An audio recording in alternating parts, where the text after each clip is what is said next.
Hello everyone, I welcome you all to my YouTube channel civil services platform. आज हम लोग पढ़ने वाले हैं अबाउट जुडिशियरी। पहले तो ये झारखंड का पॉलिटी का पार्ट 2 है, तो इसमें हम लोग जुडिशियरी के बारे में पढ़ेंगे। फिर झारखंड में कितने सारे चीफ जस्टिस थे वो, फिर जेपीएससी के बारे में और फिर स्टेट इलेक्शन कमीशन के बारे में। ठीक है, तो आज हम ये टॉपिक से डील करेंगे। तो चलिए हम लोग स्टार्ट करते हैं।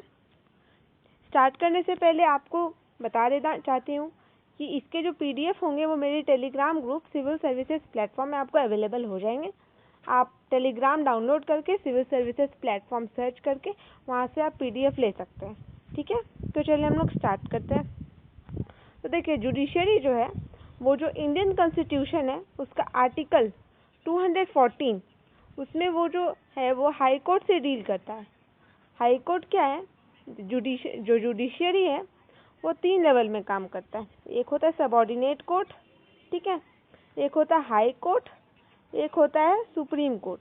जो सुप्रीम कोर्ट होता है वो एपेक्स बॉडी होता है, ठीक है, जो यहाँ से फैसला नहीं होता है वो हाई कोर्ट में जाता है और हाई कोर्ट से ये सुप्रीम कोर्ट में। सुप्रीम कोर्ट तो दिल्ली में है, हर जगह सुप्रीम कोर्ट हो नहीं सकता है क्योंकि वो पर ऐसे फैसला किया गया है कि जो मेन जगह है जैसे मुंबई, चेन्नई, कोलकाता, यहाँ पर भी सुप्रीम कोर्ट का एक तरह से जो अलग से बॉडी होता है वो फिक्स किया जाएगा जिसका मेन होगा दिल्ली।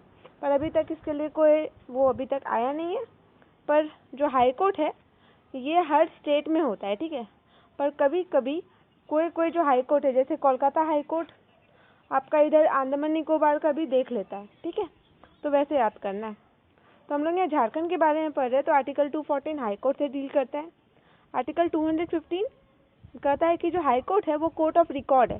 सुप्रीम कोर्ट भी कोर्ट ऑफ रिकॉर्ड होता है पर हाई कोर्ट भी कोर्ट ऑफ रिकॉर्ड होता है अकॉर्डिंग टू आर्टिकल 251। अब झारखंड का बात करते हैं, तो जो circuit bench at Patna high court जो था उसको स्टैब्लिश किया गया था रांची में। ये क्यों स्टैब्लिश किया गया था?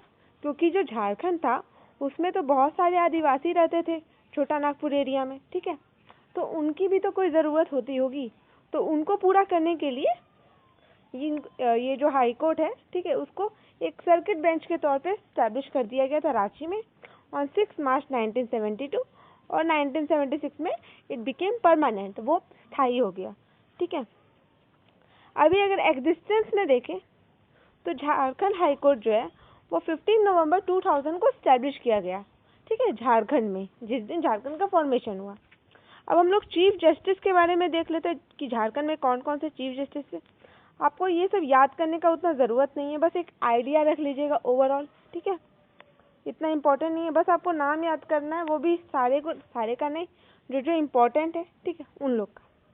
तो पहले जो चीफ जस्टिस है ये मोस्ट इम्पोर्टेंट है, जो थे justice Vinod Kumar Gupta, justice VK. Gupta, okay. फिर है जस्टिस पी.के. बाल सुब्रमण्यम। फिर ये थोड़े देर के लिए थे एज एन एक्टिंग जज, जो कि थे एस.जे. मुखोपाध्याय। फिर आते हैं जस्टिस अल्तामास कबीर। फिर आते हैं जस्टिस नेल्वरॉय दिनाकर, ओके। और उसके बाद फिर आते हैं ये जस्टिस मुखोपाध्याय और M.Y. इकबाल, ठीक है, ये दोनों एज एन एक्टिंग आते हैं। फिर जस्टिस M. करपगया विनायागाम, ठीक है। फिर आते हैं जस्टिस ज्ञान सुधा मिश्रा, ये भी as the chief justice of Jharkhand आए। फिर सुशील हरकौली, ये as an acting chief justice आए, ठीक है, जिसमें वो नहीं दिया हुआ है नंबर वो एक्टिंग है, ठीक है, जिसमें नंबर दिया हुआ वो तो चीफ जस्टिस है ही। फिर आए जस्टिस भगवती प्रसाद 7वें, ठीक है। फिर आते हैं प्रकाश चंद्र ततिया, ठीक है। फिर 8वें पे आते हैं जस्टिस प्रकाश चंद्र ततिया, यही इनको ही प्रमोट करके बना दिया गया। फिर 9वें पे आते हैं जस्टिस आर भानुमति, ठीक है, आर भानुमति। फिर जो 10th नंबर पे है वह justice Virendra Singh. 11th number पे जस्टिस प्रदीप कुमार मोहंती। फिर जो ये धीरू भाई नंदन भाई पाटिल है, ये as an acting chief justice है। फिर आते हैं 12th नंबर पे जस्टिस अनिरुद्ध बोस, ठीक है। फिर आते हैं धीरू भाई नंदन भाई पाटिल। फिर प्रशांत कुमार, फिर हरीश चंद्र मिश्रा, ठीक है। जो प्रेजेंटली है वह जस्टिस डॉक्टर रवि रंजन जो है जस्टिस, वो अभी present chief justice of Jharkhand है।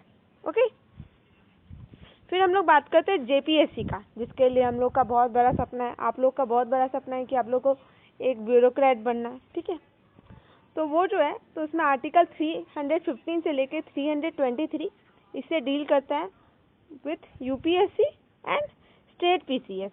ठीक है, इससे ये डील करता है।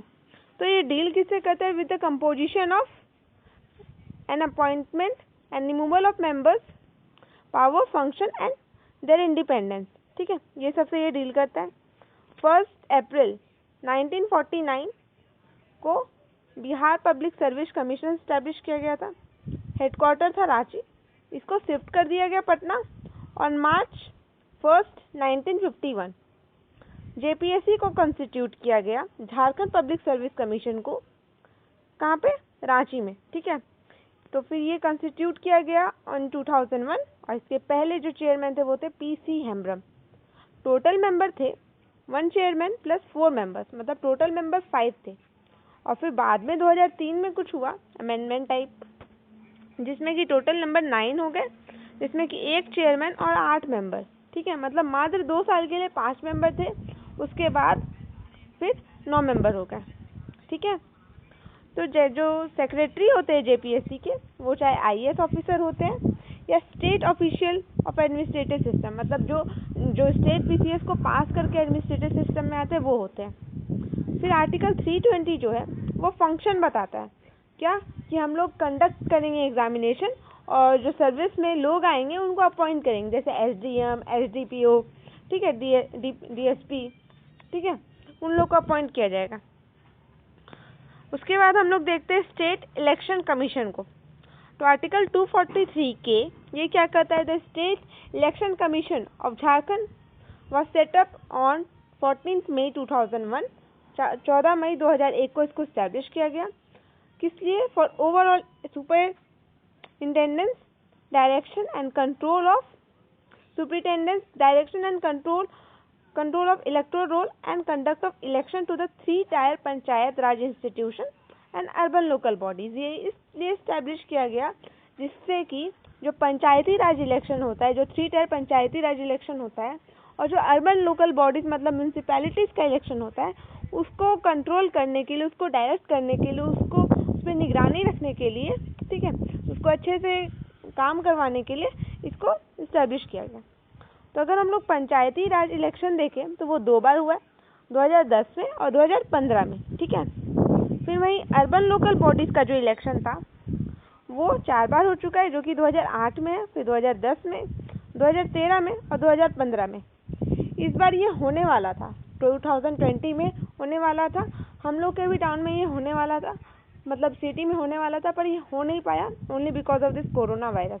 ठीक है, इसको अभी तक कुछ दिनों के लिए टाल दिया गया है। अब देखना है कि कब ये इलेक्शन होता है म्यूनसिपैलिटी वाला। फिर ये रेस्पॉन्सिबल किस लिए? For maintaining the continuity in the functioning of the local self government, कि लोकल सेल्फ गवर्नमेंट किस तरह से काम करेगा, वो सब जो इंस्टीट्यूशन है वो किस तरह से फंक्शन करेगा, और maintaining their institutional integrity by ensuring free and fair election to this bodies. एक तरह से इसका जो इंटीग्रिटी है, मतलब इसका जो इम्पोर्टेंस है, उसको मेंटेन करेगा by providing free and fair election, मतलब बिना चीटिंग के, बिना कुछ लिए। मतलब पहले कभी कभी हो जाता है कि कभी धोखा से मतलब चोरी हो जाता है, बैलेट बॉक्स पहले चोरी होता था। ठीक है, वैसे नहीं करके एक तरह से फ्री एंड फेयर इलेक्शन को मेंटेन करना इसका रेस्पॉन्सिबिलिटी होता है।